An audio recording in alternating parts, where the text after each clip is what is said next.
B. Collins. Peter B. Collins, news and comment. It's Monday, April 9th, 2018. Democrats who routinely demonize Donald Trump claim that he is a tool of Russia. Nevertheless, for political reasons, are not willing to call for his impeachment, at least not this year. And it creates an opportunity that Republicans are using, just kind of the way a dog can smell fear. First to the Democrats. Tom Steyer is a billionaire from San Francisco who has been spending tens of millions of his money running television ads, arguing for the impeachment of Donald Trump. He's currently on a 30-city tour where he is stumping for this cause, and he brings it to Oakland this Wednesday night, where he is going to hold a town hall about impeaching Donald Trump. And this is causing Nancy Pelosi and Chuck Schumer and other Democrats a whole lot of heartburn, because they're captive to pollsters who tell them, oh, don't go there, because what you're going to do is make Trump the issue. And then all those Trump voters who came out from the woodwork and crawled out from under rocks in 2016 will come out and vote this fall, and it won't go well for Democrats.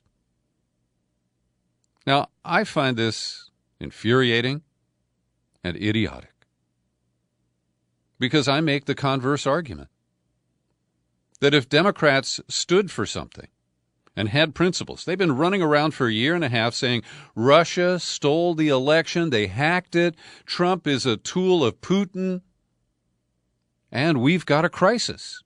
And what is their response to the crisis? Business as usual. They don't want to upset the people in the red states. They don't want to upset people who they're hoping won't show up at the polls this fall. But the Democrats suffer from a huge turnout problem of their own, particularly in midterm elections. And by saying, hey, it's the Democrats again, we're not like the Republicans again, that's not going to close the deal. It's not going to produce the level of voter participation that Democrats so desperately need. And as we've told you, gerrymandering largely prevents a shift of control in the House of Representatives. But the democratically controlled Supreme Court in the state of Commonwealth of Pennsylvania, they forced redistricting that could produce as many as 5 or 6 Democratic victories, and a surprise at that, this November. And given that the Democrats need, 20 to 24 seats to regain control, that's a nice down payment. And there are swing districts where you got a retiring Republican, you got a vulnerable Republican, you got a well-funded Democrat, you got all these CIA and military veterans who are running. They've got appeal. Yes, I acknowledge that, to likely Republican voters or those who voted for Trump in 2016. But I believe that by ducking impeachment, the Democrats are being snookered again like they were in 2006. If you recall, in about this time, March or April of 2006, Karl Rove went public and said, Nancy Pelosi won't tell you this, but if she's the speaker, Bush is going to be impeached.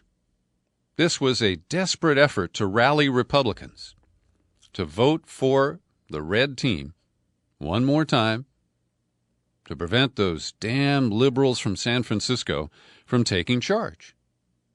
So what's going on the Republican side as the primaries heat up right now? Well, in Texas, Ted Cruz launched a TV spot as he introduced his re-election campaign, featuring a fake news anchor reading fake news. Quote, Senate Majority Leader Schumer announced the impeachment trial of President Trump, one of the fake anchors reading fake news says. It's kind of ironic for the Republicans to use fake news and fake news reports, but hey, they'll do anything. And so here is the conundrum. Democrats are going to be accused, and many Republicans believe that if they regain power, they'll impeach Trump. But Democrats won't let Democrats tell Democrats that that's what they'll do. And instead, oh, Trump is evil, he's awful, he's, the worst thing that's ever happened. But we're not going to impeach his ass.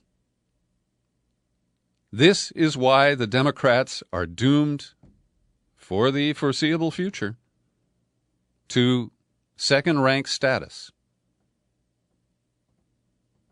And even as Trump baits key members of the Democratic caucus who do support impeachment, like Maxine Waters of Los Angeles, who Trump has repeatedly labeled as a low IQ individual because she supports his impeachment. So I just find this fascinating. It is, I think, so emblematic and symptomatic of the fractured politics and the broken political brands in this country today. And here is where the New York Times cites the Democratic leadership. They argue the party needs to focus on a substantive agenda and assure voters that they will exercise sober and reasonable oversight of Mr. Trump. Now, this is just so ridiculous. And let's name some names here. My pal Andy Drawl, who lives in the district represented by Jackie Spear, is always after me. You say too many nice things about Jackie. Well, I like Jackie Spear. I've known her for a long time, and she does take on sexual assault in the military and other issues where I really value her voice. And she's on the Intelligence Committee. She's joined Adam Schiff and Eric Swalwell, a relatively young member of the House from here in the Bay Area. And they have this disingenuous argument. Spear: Trump has shown erratic behavior and a lack of mental capacity. But she's not ready to back impeachment. I'm not saying it won't be appropriate, but I do not believe that we have the appropriate evidence yet that will make a compelling case. Impeachment is a political act. It's got to be extraordinarily compelling to get Republicans to support it. The most compelling thing to get Republicans to support it is for them to feel that their own political careers are threatened by attachment to Trump. And this guy, Eric Swalwell, says the same thing. We shouldn't run or make this midterm election a referendum on impeachment. I think the country wants to be assured that if you were to proceed that way, you would have an impenetrable set of facts to prove that it should happen. So they're saying we got to wait for Mueller. Only Mueller's investigation and report may never be made public. If the Republicans remain in control and Rod Rosenstein, a reliable Republican, gets the report from Mueller, he's going to say, thank you very much, you can go home. And so the Democrats just can't fight their way out of a wet paper bag here. And a little bit later in this podcast, I'll share an excerpt from a surprise challenger running in 2020 for the Democratic nomination. You've never heard of him before, so I'll tell you his name now. It's Andrew Yang, and he's got some interesting ideas. He certainly is well-informed. That's coming up shortly. But right now, we are diverting into another hysterical crisis where the claim is that Syria has used a chemical weapon and the United States is piling on. All of the anti-Russia forces are aligning. The media echoes Trump as he shifts into an anti-Russian posture. And once again, we don't have hard evidence that there was a chemical event, and we certainly don't have hard evidence of who was responsible. But on the heels of the Skripal case in Britain, where still there's no public evidence of the alleged nerve agent that was used, we have scant information on the alleged victims. And yet international policy is being fixed around these fuzzy notions. So in the city of Duma, which is east of Damascus, somewhat considered a suburb of the capital there, at least Vice News had the standards to say that they allegedly. It reads this way: a chemical attack in the rebel-held city of Douma, allegedly conducted by the Syrian government, has left 70 dead and could force the U.S. into military action in the country just a week after Trump said he wanted all troops to leave. Now, this is a replay of just a year ago. Khan Shaykhun was the scene. The white helmets told us that sarin had been released. And the white helmets didn't put on any chemical protective gear as they tended to the people they said were afflicted from sarin. And we know the people were admitted to hospital before the alleged sarin event occurred. Despite the lack of evidence, the media, political leaders closed ranks. They blamed Russia. Trump, having a fabulous piece of chocolate cake at Mar-a-Lago with Japanese Premier Abe, ordered a missile strike that turned around and killed more children.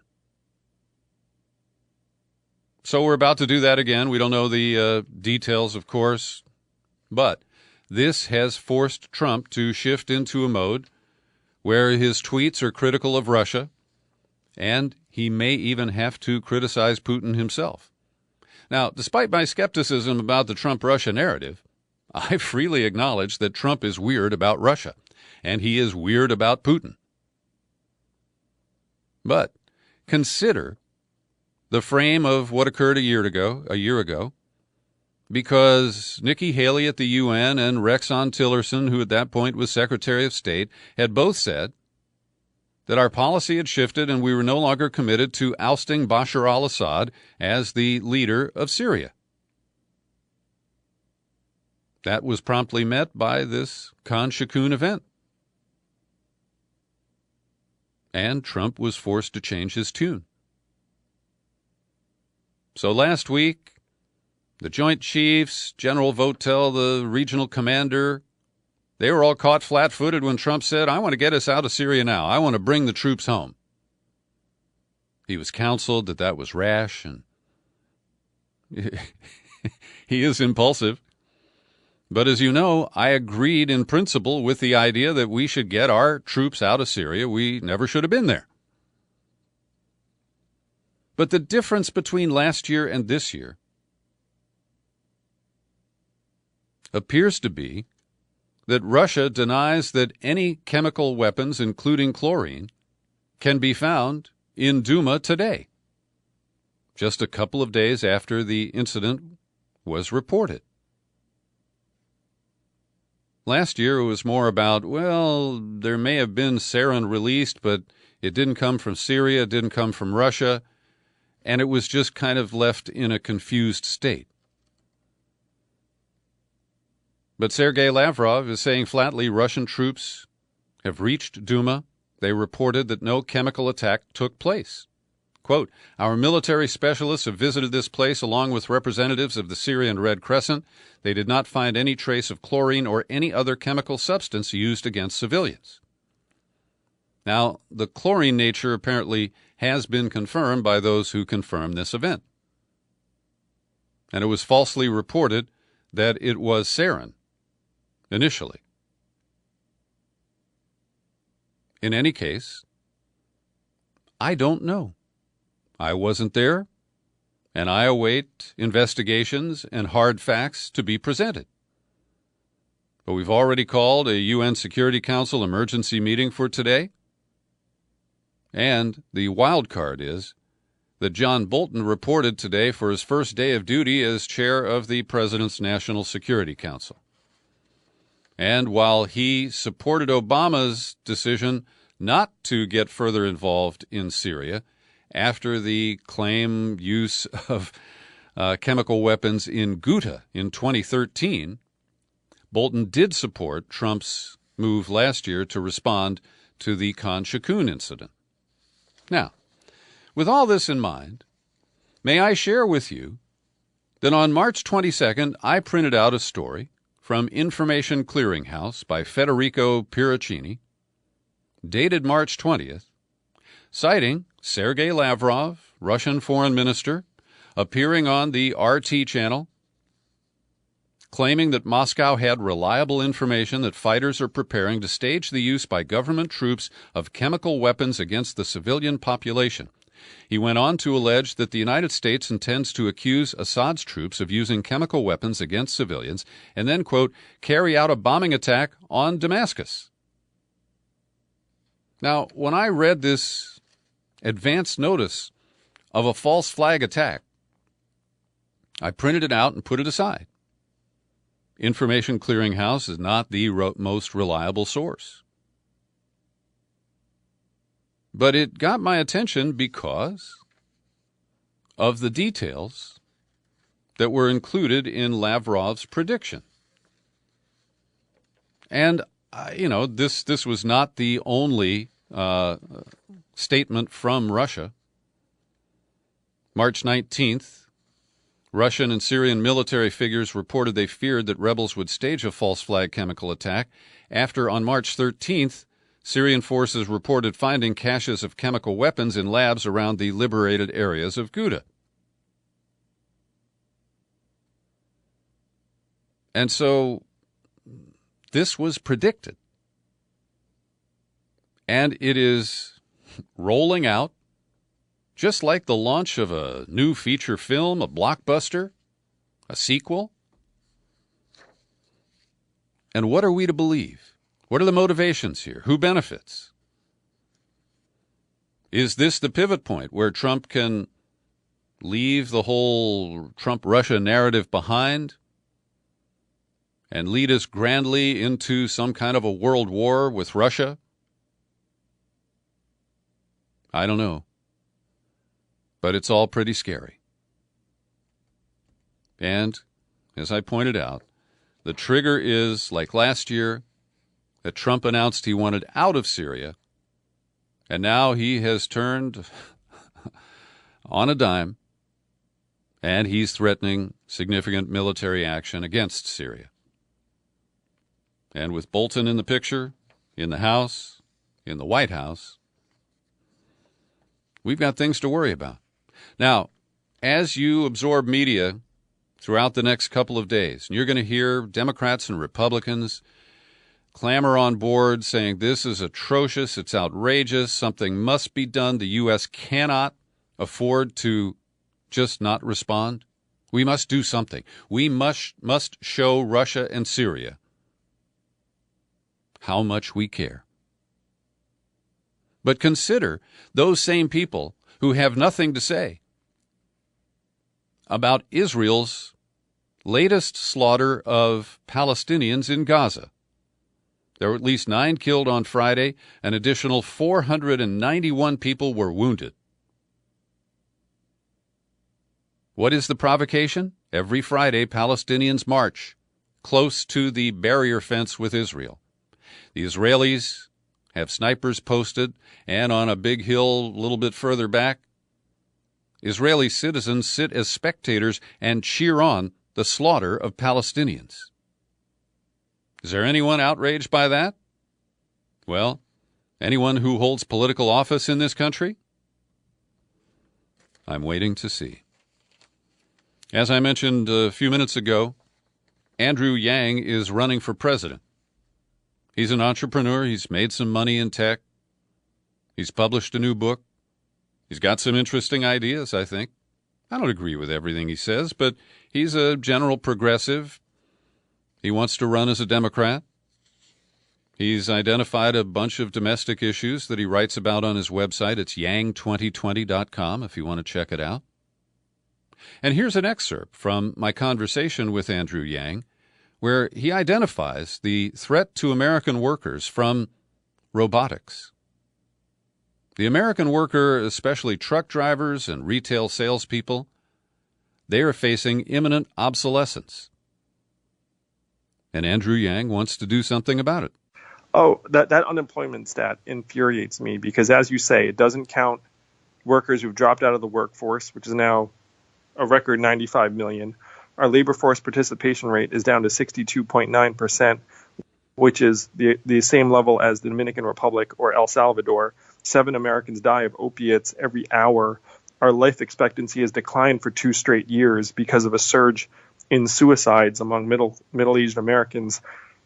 This is all real. This is all happening. We're automating away millions of jobs, and we are dealing with it terribly.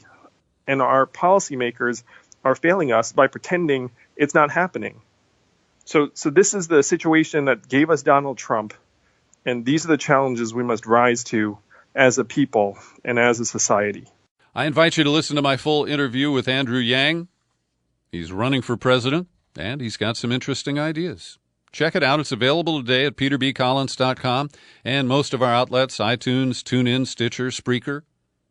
And it's exclusively available to our subscribers. So if you're not a subscriber, you can fix that. Just visit peterbcollins.com and join the ranks of people like Susan Lundgren, Andrew Harnack, George Reeves, Jason Ferguson. They're subscribers who kick in $5 or $10 a month. You can do it too. All you got to do is click on the menu button, look for Become a Subscriber, click on that. You'll land on the sign-up page, and you can make a choice that fits your own budget.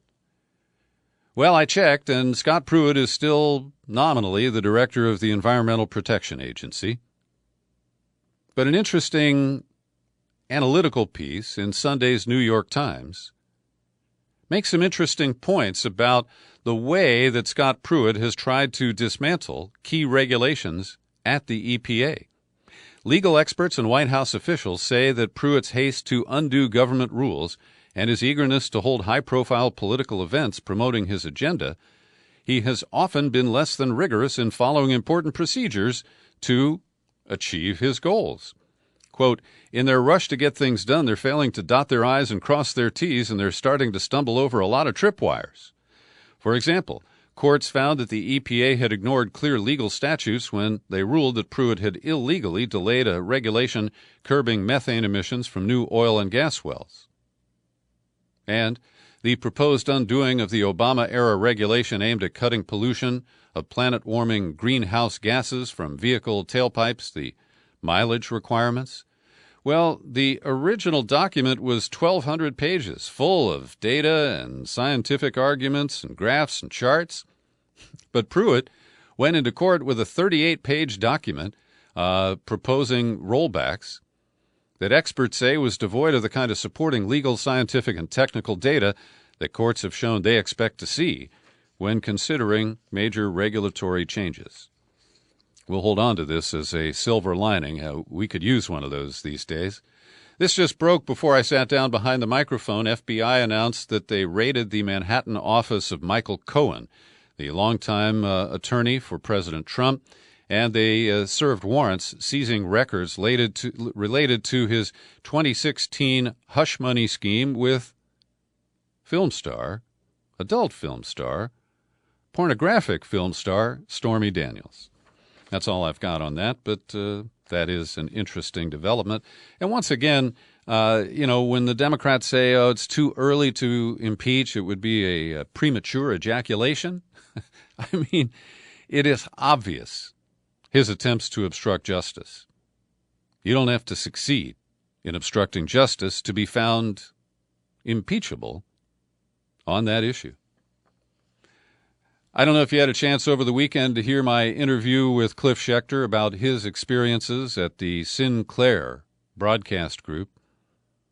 It's worth listening to if you haven't yet. And, of course, I played the clip that had been put together of all the different news anchors working for Sinclair across the country forced to recite the exact same script.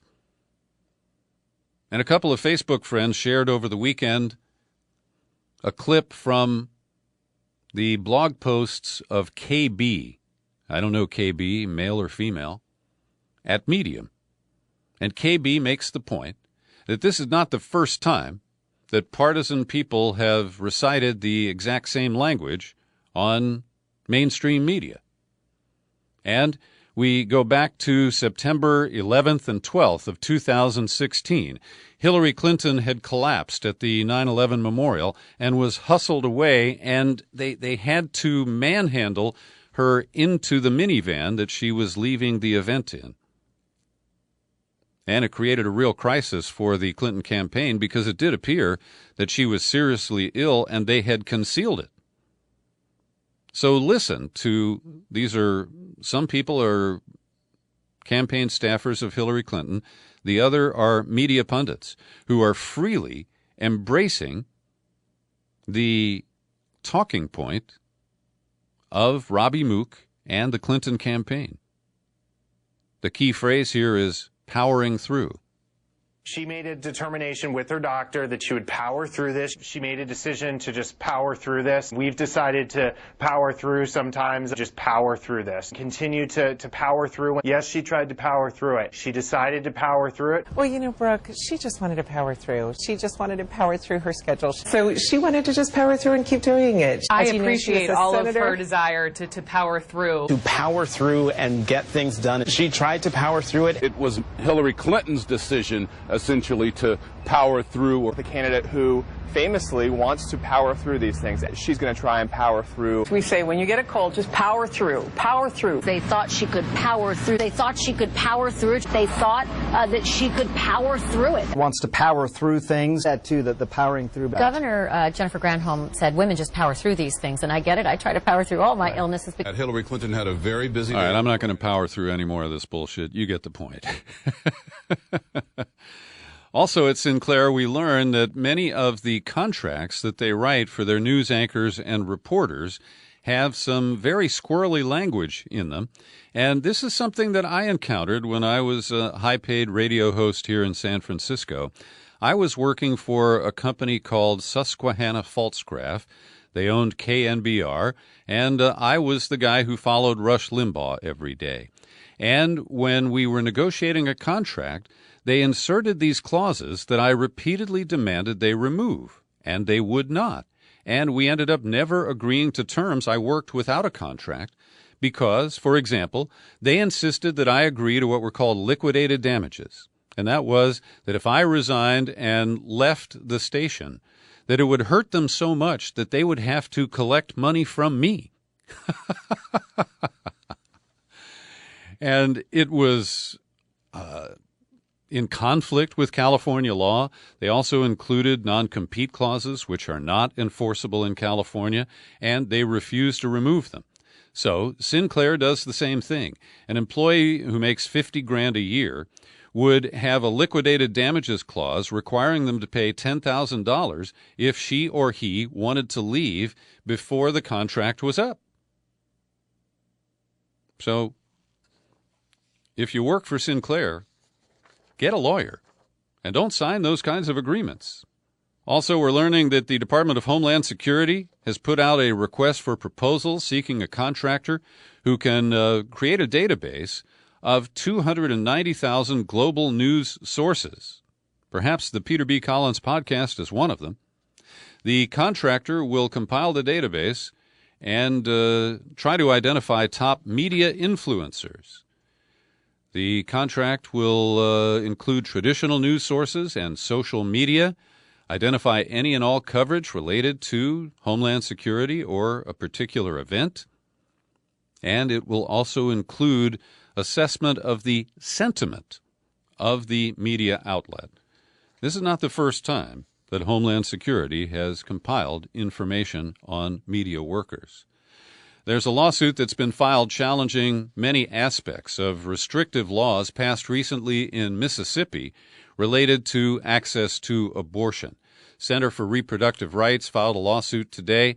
Some of these practices were implemented 25 years ago, and this also is based on the most recent, obviously unconstitutional law signed by Governor Phil Bryant that imposed a 15-week ban, a 15-week limit on abortion access. Among the laws challenged is the state's mandatory 24-hour waiting period, which, of course, is just a way to try to create more obstacles for women who are seeking to exercise their choice. And tomorrow, Mark Zuckerberg will go to Capitol Hill and begin a round of his apology tour. They have reportedly 500 people have been advising him. That's crazy. 5 would be plenty. At any rate, he's already issued his prepared remarks for his hearings tomorrow. He says, "We didn't take a broad enough view of our responsibilities. That was a big mistake. It was my mistake. I'm sorry. I started Facebook. I run it, and I'm responsible for what happens here." And he's going to outline a number of moves that he says is going to protect our privacy in the future. The biggest question, of course, is why Facebook sat on the knowledge since 2015 that Cambridge Analytica had hosed up the information of millions. Now we know the number is 87 million Facebook users, and we'll see if the 500-strong team of advisors has come up with a clever way to explain that away. And finally, OpenSecrets.org is the organization that monitors campaign finance in this country. And I've linked to an article they published on April 5th regarding the role of Robert Mercer. Mercer is this billionaire Trump supporter. He was originally a Ted Cruz supporter. He's the one who put the money into Cambridge Analytica. He recruited Steve Bannon. And he also put $2 million into a campaign that most of us don't know about. It's called Secure America Now, and they produced 3 weird video spots welcoming visitors to the Islamic State of France, the Islamic State of Germany, and the Islamic States of America. And we don't know where these ads were placed because they don't want us to know. And Facebook apparently worked very closely with the people from Secure America Now to get 12 different versions of the video into circulation in ways that were not visible to the general public.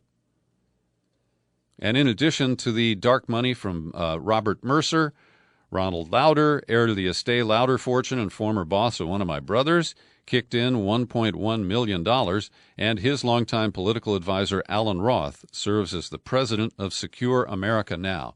And this is a critical point, because Mark Zuckerberg is going to take the blame for the Russian ads placed by the St. Petersburg-based Internet Research Agency. But will he take the blame for colluding with the Trump team and its allies to use the dark channels of Facebook to send dark messages to people who respond darkly to dark stimuli? Well, that's enough darkness for today. Thanks for listening. I appreciate that you listen to this podcast. You can share it far and wide. You'll find it on YouTube, and when you visit there, become a subscriber. There's no money involved. Thanks. Happy trails to you until we meet again. Happy trails.